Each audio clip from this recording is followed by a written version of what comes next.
Сайн байцгаана уу? Та бүхэндээ on time post систем дээр хэрхэн тооллого хийх аргыг видеогоор хүргэж байна.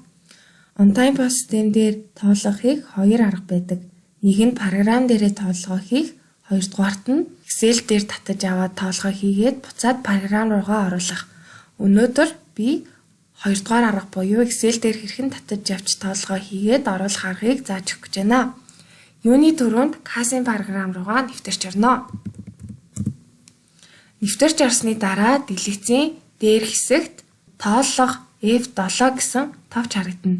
Энэ дээр дарж орно.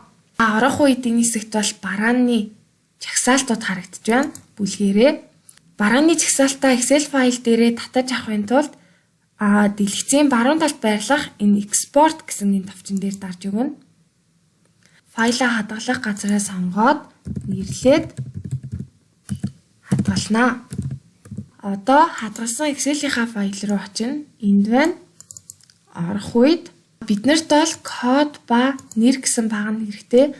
Үүнээс цааших багнууд хэрэггүй болохоор эднэрийг устгалаа. Багныхаа араас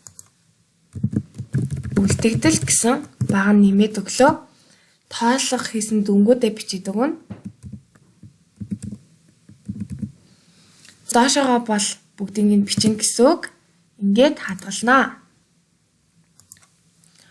Одоо Excel-ээс гараад буцаад on time програм руугаа орлоо.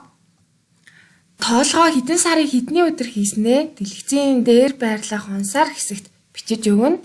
За жишээлбэл би энэ тоолгыг 6 сарын 1-ний өдөр хийсэн гэж тооцоод 6 сарын 1 нь 6 сарын 1 гэж орууллаа. Үүний араас тооллого оруулах гэсэн энэ товчон дээр дарнаа. Түрүүнийхээ тооллого гэсэн Excel-ийнхаа файлыг орууллаа.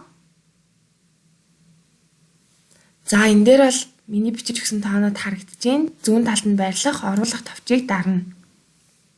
Энэ үед дэлгэцэн дээр тоосон гэсэн багнан дээр миний оруулж өгсөн мэдээлэл харагдаж байна. Одоо F12 буюу хадгалах товчийг дарна. Амжилттай хадгалагдлаа гэж байна. Үүний дараа тоолгын түүх рүү орж өгнө.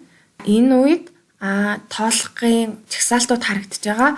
Огноо хэсэгт нь бол хэдэн сарын хэдэнд тоолгоо програм руугаа оруулсан нь харин тайлбар хэсэгт нь хэдэн сарын хэдний тооллого вэ гэдг нь харагдаж байна гэсэн үг.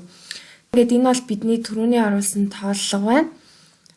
Дэлгэцнийх нь урталт байрлах харах гэсэн зурган дээр дарнаа. Баруун доор байрлах автомат орлого авах гэсэн товчон дээр дарна. Хадгалах товчон дээр дарна. За энэ үед орлого хэсэгт нь бидний оруулж өгсөн бараа харагдаж байна гэсэн үг. Одоо буцаад тоолгын түүх буюу F8 товчон дээрээ дарж өгнө. Харах гэсэн товчон дээр дарнаа. Дэлгэцний баруун доор байрлах автомат зарлага гаргах гэсэн товчон дээр дараад хадгалах гэдэг нь. Бэлттэй хадгалагдлаа. Бидний саяны оруулсан тоолго маань эцсийн үлдэгдэл дээр орлоо гэсэн үг. Ингээд манай тоолго амжилттай хийгдлээ гэж үзэж болно.